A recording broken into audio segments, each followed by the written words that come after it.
Mesdames et messieurs, bonsoir. Bienvenue dans ce nouveau numéro de votre émission L'Aparté.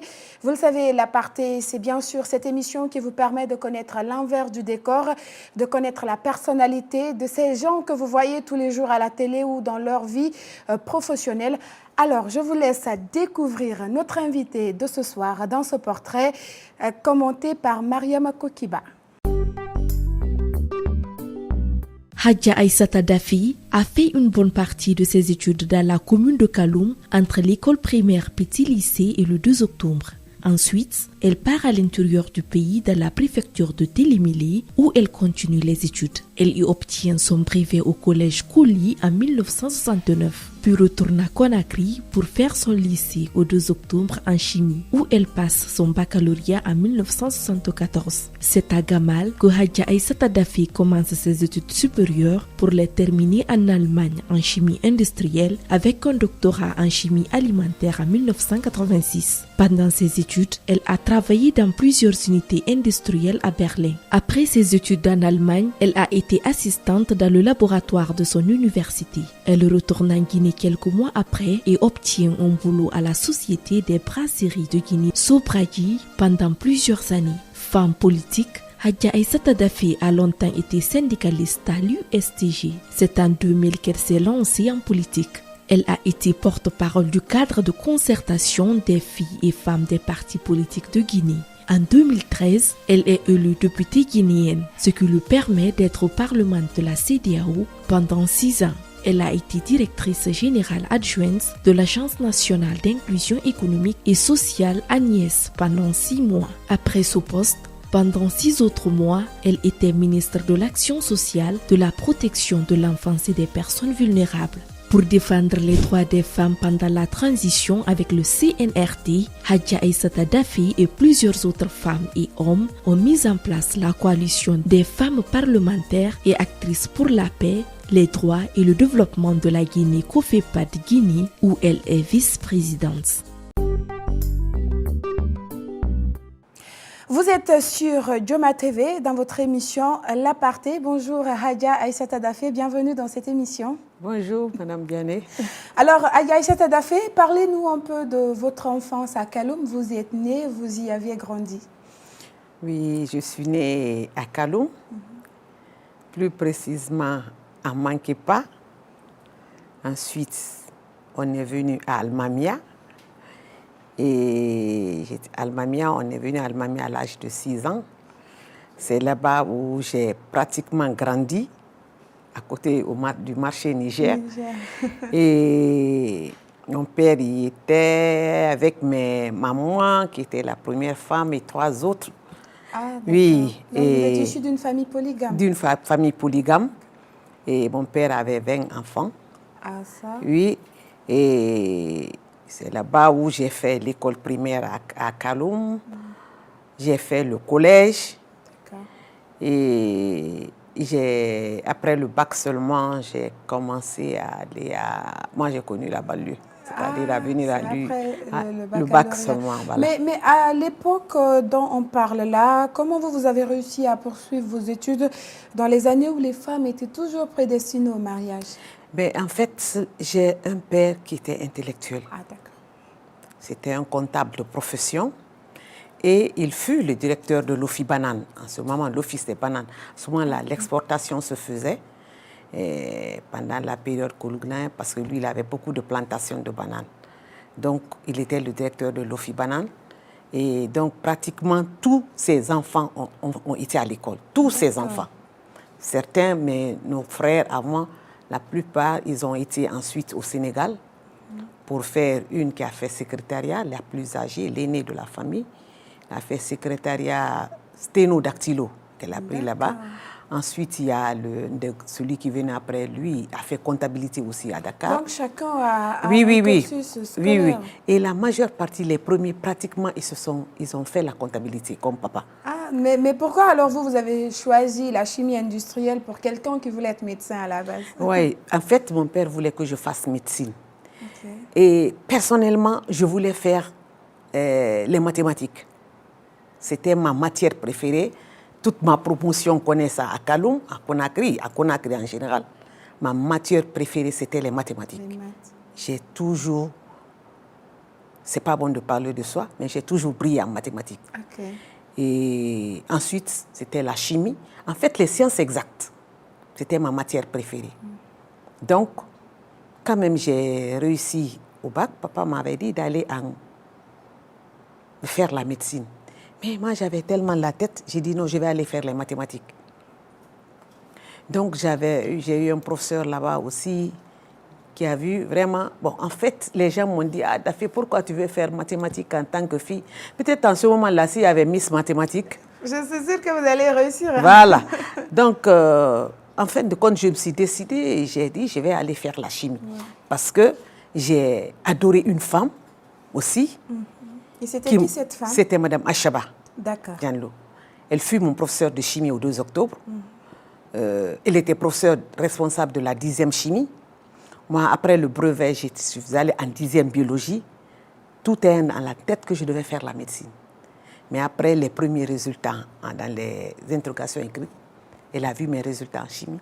Bon, en ce moment-là, chaque professeur voulait avoir les meilleurs élèves dans sa classe. Parce que chaque classe, il y avait un professeur responsable. Donc, c'est elle qui m'a encouragée. Je suis venue en 10e chimie. D'accord. Et c'est ainsi que j'ai continué maintenant en chimie. Et par la suite, j'ai eu un professeur allemand aussi, M. Brandt, qui m'a encouragée aussi de continuer en Mais vous avez fait chimie, c'est-à-dire quand on s'est rencontrés, vous avez fait la première année ici. Ensuite, vous avez été choisie comme boursière d'État pour poursuivre vos études. Sur quelle base vous avez été choisie pour aller en Allemagne? Bon, en fait, on se basait sur les résultats. D'accord. Au moment où j'ai eu la bourse, j'étais première de la faculté. Okay. Donc, j'ai eu la chance, j'étais parmi les boursiers pour aller étudier en Allemagne. C'est comme ça que j'ai choisi. Au moment où les noms étaient même donnés, moi, je n'étais même pas à Conakry. J'étais en vacances. J'étais partie en Sierra Leone chez un oncle. C'est de là-bas, maman est partie me chercher pour me dire de venir que j'ai la bourse pour aller en Allemagne étudier. Ok. Voilà. Et vous êtes partie en Allemagne, dans un pays étranger. Là-bas également, vous avez réussi à être major. Comment vous avez fait? Mais en fait, nous, on avait déjà fait la première année ici. Passage en deuxième année, on a eu la chance d'avoir la bourse. Et les jeunes Allemands qu'on a rencontrés, ils venaient fraîchement de la 12e. Et le système est que, je vais vous dire qu'en ce moment-là, les étudiants guinéens qui avaient les bourses, je vous dis que c'était les meilleurs. D'accord. C'était vraiment des étudiants qui étaient brillants. Et en Allemagne, par exemple, on classait les pays. On classait les pays. Avec d'autres pays? Oui, avec d'autres pays. Et généralement, la Guinée se retrouvait... très bien classée, surtout nous, notre promotion. Notre promotion, il y avait quand même des brillants étudiants qui étaient avec nous. Donc c'est comme ça qu'on est parti. J'ai fait une année de langue à Leipzig. Okay. Et après l'année de langue, j'ai été orientée à la Humboldt Université de Berlin. D'accord. Et à l'époque où on parle, là, on était plus souvent confronté à ce problème de racisme. Est-ce que ceci n'a pas été un problème pour vous personnellement en Allemagne? Vous savez, au départ, c'est toujours, je vais vous faire rire, quand on était à l'année de langue, quand on sortait, la neige, en route, quand on vient à l'Institut, les jeunes Allemands prenaient des boules de neige, nous cognaient avec ça. Donc, et parfois, on leur disait que pour lire l'heure, il faut regarder le soleil pour s'orienter. Hein, ils viennent nous dire « Wie spät ist es ?» Après, ils regardent comme ça, là. Mais on nous avait déjà dit, les anciens qu'on a trouvés là-bas, déjà préparés. Donc, ça. On les laissait. Mais cela ne les empêchait, ils pouvaient vous suivre sur des mètres en vous lançant des boules de neige. Qu'est-ce que ça vous faisait ressentir? Mais bon, on comprenait, c'est une ville éloignée de la capitale. Mais quand même, c'est l'une des villes les plus fréquentées par les étrangers, où la plupart de tous les étrangers qui arrivent, la majeure partie passe par Leipzig pour apprendre la langue. Parce qu'en ce moment-là, on n'apprenait pas l'allemand ici avant d'aller.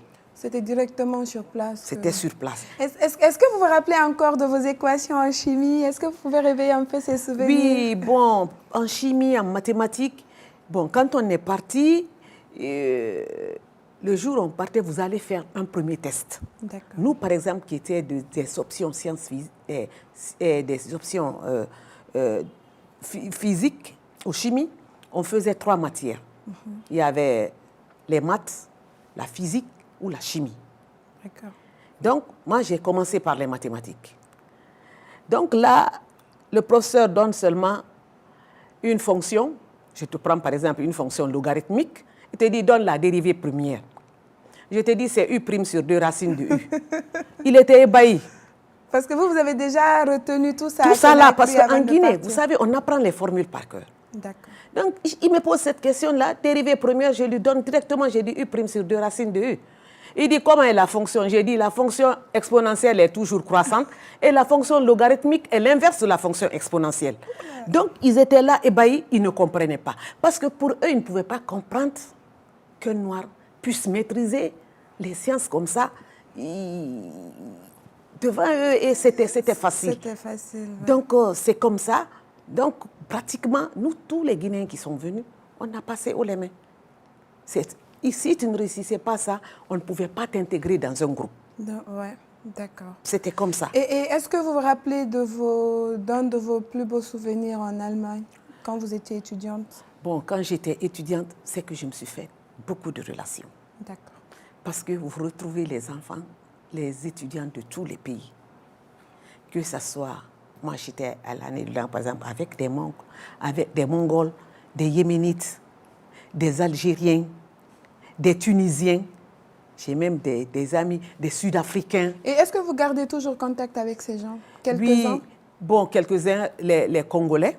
D'accord. Les Congolais, j'ai une même qui était ambassadrice Chantal, Marie. Ensuite, les Allemands, là, on a gardé jusqu'à maintenant, parce qu'on organisait une rencontre des étudiants de notre promotion. Et chaque fois qu'il y avait ça, ces rencontres, ils m'envoyaient l'invitation. Ah là là. Et je me rendais, vraiment, on se retrouvait avec celle avec qui on a fait le cycle universitaire. D'accord. Et après l'obtention donc de votre doctorat en Allemagne en chimie industrielle, vous êtes resté là-bas ou vous êtes directement revenu en Guinée? Non, en fait, pendant mes études, j'ai connu mon époux qui était conseiller à l'ambassade. Donc, je me suis mariée à ce dernier. Et lui, il a été rappelé. Quand il a été rappelé, moi, je n'ai pas fini de ma thèse de doctorat. Donc, c'est ainsi que je suis restée pour terminer ma thèse de doctorat. Et dès que j'ai fini, j'avais déjà ma première fille. Donc, je ne pouvais pas rester, bien que j'ai eu des offres un peu partout. Et j'ai préféré rentrer directement en Guinée. Et quand vous êtes rentrée en Guinée, quel a été votre premier emploi? Donc, depuis que je suis rentrée en Guinée, j'ai trouvé que la Sobragui venait d'être privatisée. D'accord. C'était avec les Belges maintenant. Donc, il y a eu un test de recrutement. Je suis venue me présenter. J'ai eu la chance d'être engagée, d'être recrutée et de travailler au laboratoire chargé de la recherche, de contrôle de qualité et la formation. Et vous étiez à la Sobragui, vous avez passé beaucoup de temps dans cette brasserie. Tout mon temps à la Sobragui. Et pourquoi vous avez quitté la brasserie, la Sobragui, pour entrer dans la politique? En fait, quand j'étais à la Sobragui, je fus syndicaliste aussi. D'accord. Du syndicalisme à la politique, c'est un pas. Donc, c'est ainsi que je me suis dite, quelque part, je ne veux pas me limiter seulement à défendre les travailleurs de ma société. Je veux aller au-delà des murs de Sobragui. Et pour dire un peu plus haut ce que je pense de la situation de notre pays, c'est pourquoi je me suis engagée en politique. Et donc, ça, de côté, vous avez été aussi membre de jury de soutenance des thèses et formatrice des étudiants sortant en chimie. Alors, aujourd'hui, comment vous trouvez cette nouvelle génération? En fait, les étudiants, ils ne sont plus avec la nouvelle technologie, tout ça là. Ouais. Vous savez, ils ne se donnent pas la peine de fouiller beaucoup dans leur tête eux-mêmes. Ils se contentent seulement à Google est là, Il suffit de taper là, tu as tout de suite le résultat. C'est plus facile. Alors que nous, à notre temps, sincèrement, on se contentait de ce qu'on nous donnait, mais on cherchait à approfondir et à maîtriser mieux. Parce qu'une fois que tu retiens, c'est définitif. Mais s'il faut tout le temps, pour la même chose, il faut que tu aies recours à Internet, dans Google, tu ne peux pas maîtriser la chose. Et nous, on avait tout le temps des groupes de travail. On vous donne, par exemple, un devoir, vous vous retrouvez, vous travaillez ensemble. C'était comme ça. Il n'y avait pas tellement de distractions. Oui, avant, d'accord. À la rigueur, vous allez dans les... Il y avait des matinées qui étaient réservées rien que pour les élèves. Vous regardez au cinéma, vous venez au cinéma, c'est de 16h à 18h, c'est fini. C'est fini. Et dire la nuit, non, non, non, non. C'était beaucoup plus différent. C'était plus différent qu'aujourd'hui. Alors, Madame Hadja Aïssata Daffé, nous sommes allés dans les archives. Nous avons quelques photos de vous que vous allez regarder défiler et nous dire où ces photos ont été prises.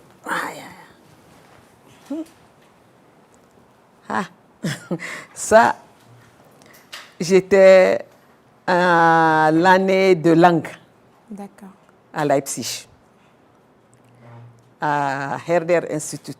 C'était l'un de mes professeurs de langue, l'une des professeurs de langue. Et lui, c'était aussi un étudiant qui était je crois, du Yémen. Ok. Oui. Donc, vous pouvez défiler. Ok. Il y a d'autres photos. Ici, ça, c'était le jour où j'ai soutenu ma thèse de doctorat. D'accord. Ça, c'était ce jour-là. Vous ne voyez pas. Avec, voilà. Et ça, c'était l'un de mes consultants. D'accord. Professeur Anna Müller. C'est lui qui est là. C'était l'un de mes consultants. Et là, voici ma fille. Votre fille. Ma fille. Et ça, c'était une fille aussi, Zibile, qui était aussi de notre université. Ce sont des promotionnaires aussi qui étaient là, qui sont venus. Et celle qui est derrière aussi, c'était des promotionnaires. Mais elle n'avait pas continué au doctorat. Mais je les ai invités de venir participer à ma soutenance de doctorat. Voilà. On va sur la troisième photo. Ici aussi, ce sont des promotionnaires. Quand je préparais ma thèse de doctorat, ça c'est, lui, il est malgache. Okay. Mon Apollinaire. Lui. Et lui, il faisait aussi son doctorat. Celui qui est par là, il faisait aussi son doctorat.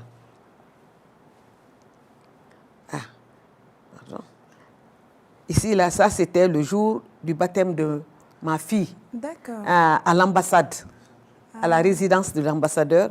Et à côté de moi, bon, c'est pas bien sorti, il y avait l'un de mes consultants aussi, Dr Stromer, qui était aussi venu participer au nom de l'université au baptême de mon enfant.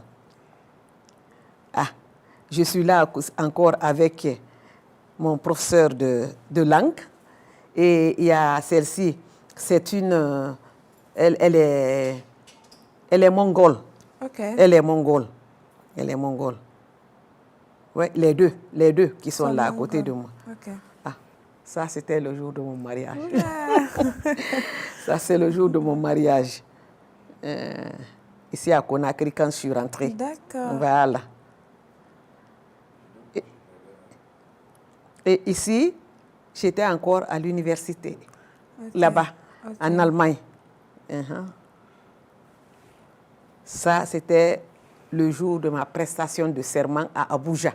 À Abuja. Quand vous étiez à la CEDEAO. À la CEDEAO, effectivement, parce que j'ai fait 6 ans de la